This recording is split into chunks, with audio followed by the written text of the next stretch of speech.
বাংলাদেশে প্রথমবারের মতন বাংলাদেশের মাধ্যমিক শিক্ষা প্রতিষ্ঠানের শিক্ষকদের বদলি সিস্টেম চালু হয়েছে। এই বদলি সিস্টেমের কার্যক্রম কিন্তু এর পূর্বে হয়েছিল। বদলি সংক্রান্ত ওয়েবসাইটে কিন্তু সকল মাধ্যমিক শিক্ষকদের তথ্য পূরণ করে জমা দিতে হয়েছিল। তারই ধারাবাহিকতায় এবার 21শে আগস্ট থেকে বাংলাদেশের সকল মাধ্যমিক শিক্ষা প্রতিষ্ঠানের শিক্ষকরা বদলির জন্য আবেদন শুরু করতে পারবেন। বদলির আবেদন কিভাবে করবেন, আপনার প্রতিষ্ঠানে কেউ বদলির আবেদন করলে আপনি কিভাবে বুঝবেন, আপনার করণীয় কি, এবং বদলি সংক্রান্ত SMS না পেলে কি করবেন, করণীয় কি, সেটা জানাবো আজকের এই ভিডিওতে। চলুন শুরু করি। বদলি সংক্রান্ত ব্যবস্থাপনার জন্য প্রথমে ওয়েবসাইটে যাব। ওয়েবসাইটের লিঙ্ক আমি নিচে লিখে দিচ্ছি। তো আমি ওয়েবসাইটে আসলাম। আসার পরে আমি এখানে ইউজার এবং পাসওয়ার্ড দিয়ে লগ ইন করবো। ইউজার এবং পাসওয়ার্ড দিলাম, মনে রাখুনে ক্লিক করলাম, প্রবেশ করব। প্রবেশ করার পরে ইন্টারফেসটা ঠিক এমন, আমি কথা বাড়াবো না। ইন্টারফেসের ঠিক বাম পাশে দেখুন এখানে লেখা আছে বদলির আবেদন। ক্লিক করলাম।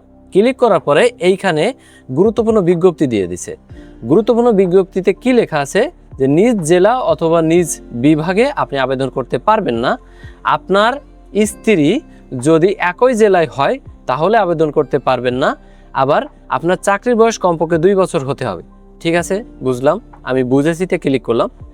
ক্লিক করার পরে এইখানে দেখুন বাম পাশে আমার কাঙ্ক্ষিত যার ইউজার আইডি দিয়ে আমি লগ ইন করছি তার তথ্য এখানে দেখাচ্ছে, এবং ডান পাশে বদলি হতে ইচ্ছুক প্রতিষ্ঠানের তথ্য দিতে বলেছে। তো এইখানে খুব গুরুত্বপূর্ণ সহকারে শুনুন।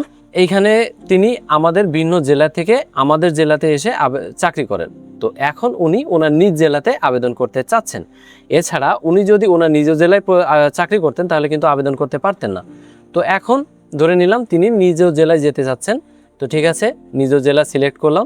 সিলেক্ট করার পরে এইখানে এর অপারেটিং সিস্টেম থেকে উনি যখন নিজ জেলা সিলেক্ট করেছিলেন ওনার কিন্তু এইখানে পূর্বের তথ্য সব দেওয়া আছে। ওই তথ্যের উপর ভিত্তি করে ওনার আশেপাশে যেসব প্রতিষ্ঠানের পদ শূন্য আছে সেই প্রতিষ্ঠানের তালিকা এখানে দেখাবে। তো কি দেখাচ্ছে, শূন্য পদের তালিকা দেখুন। দেখার পরে এইখানে আমি সিলেক্ট একটু পরে করি, আগে এখানে একটা জিনিস খেয়াল করুন, অগ্রাধিকারে এখানে কি লিখছে, 1 থেকে 3 এর মধ্যে আপনার অধিকার ঠিক করুন, আপনার অগ্রাধিকার ঠিক করুন।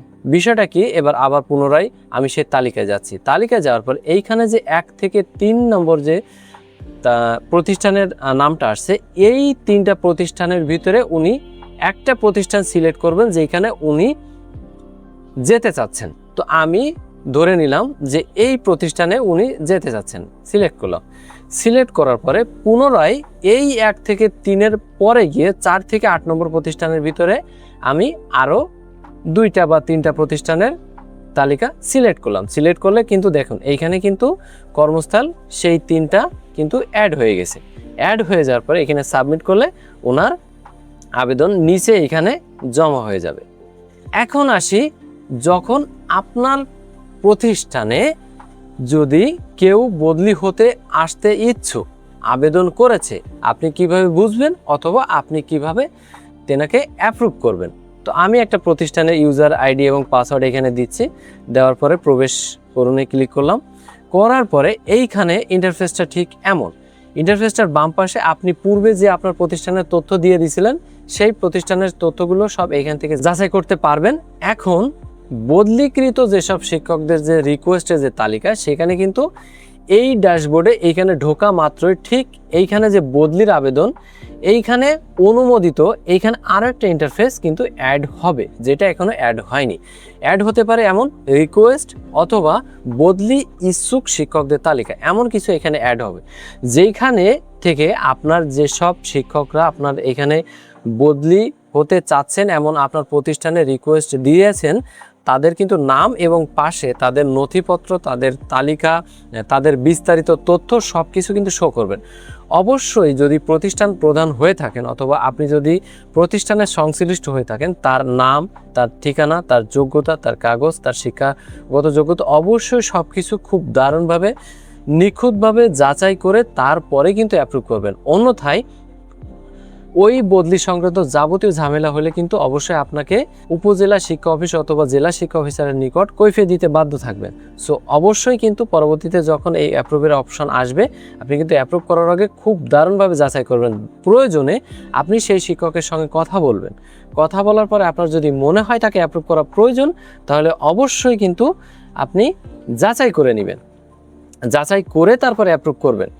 এখন আসুন, যারা এখনো পর্যন্ত বদলি সংক্রান্ত SMS অথবা পাসওয়ার্ড পাননি তাদের জন্য, তারা শিক্ষক বাতায়ন অথবা সংশ্লিষ্ট এই বদলি সংক্রান্ত ব্যবস্থাপনা যারা কর্মচারী আছেন তারা ফেসবুকে অনেকে পোস্ট করেছেন, আবার শিক্ষক বাতায়নে কিন্তু পোস্ট করেছেন কীরকম, যে যারা এখনো বদলির ইউজার এবং পাসওয়ার্ড পাননি তারা ঠিক কীভাবে পাসওয়ার্ডটি পেতে পারেন।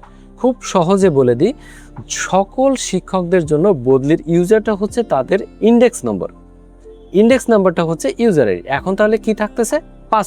পাসওয়ার্ডের জন্য এখানে টেলিটক সিম থেকে, অবশ্যই টেলিটক সিম থেকে SMS অপশানে গিয়ে NGTT স্পেস হেল্প স্পেস আপনার কাঙ্ক্ষিত ফোন নম্বরটা টাইপ করে 6322, এখানে আমি লিখে দিচ্ছি 16322, এই নাম্বারে পাঠিয়ে দিবেন। পাঠিয়ে দেওয়ার পরে অবশ্যই কিছুক্ষণের মধ্যে আপনার ফোনে কিন্তু SMS আসবে।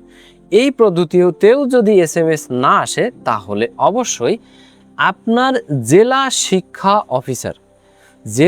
অফিসার কার্যালয়ে জেলা শিক্ষক অফিসারের সঙ্গে অথবা জেলা শিক্ষক অফিসারের যে পিয়ন আছে তার সঙ্গে যোগাযোগ করবেন। নিশ্চয়ই আপনার যে আগে যে বদলি সংক্রান্ত ব্যবস্থাপনার তথ্যের ভিতরে পোর্টালে যখন তথ্য দিয়েছিলেন ওইখানে আপনার ফোন নাম্বার অথবা কোনো একটা তথ্যের ত্রুটির কারণে আপনার SMSটা আপনি এখনও পাননি। আপনি যখন জেলা শিক্ষা অফিসে যোগাযোগ করবেন তখন অবশ্যই তিনি আপনার ত্রুটির কথা জানাবেন।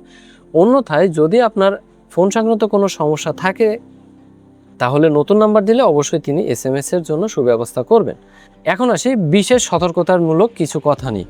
যারা বদলি সংক্রান্ত আবেদন করবেন তারা অবশ্যই যে প্রতিষ্ঠানে যেতে চাচ্ছেন সেই প্রতিষ্ঠানের প্রধান, সেই প্রতিষ্ঠানের অবকাঠামো, সেই প্রতিষ্ঠানের আনুষঙ্গিক সব খোঁজ খবর নিয়ে তারপরে সেই প্রতিষ্ঠানের জন্য আবেদন করবেন। আবার যে প্রতিষ্ঠানে আপনি বদলি সংক্রান্ত যে শিক্ষক আসতে ইচ্ছুক তার সংক্রান্ত কিন্তু বিস্তারিত তথ্য জেনেই তবে অ্যাপ্রুভ করবেন। এই ছিল আজকে বদলি সংক্রান্ত ব্যবস্থাপনার যাবতীয় সবকিছু তথ্য। আপনি যদি অফিসে চাকরি করেন অথবা আপনার যদি একটা কম্পিউটার দোকান থাকে যেখানে আপনি অনলাইনের কাজ, টাইপিংয়ের কাজ, এডিটিংয়ের কাজ সহ যাবতীয় কাজ করে থাকেন তাহলে শুধু এই ভিডিওটা না, এই চ্যানেলটা আপনার জন্য। সাবস্ক্রাইব করুন, কাজে দিবে। টাটা।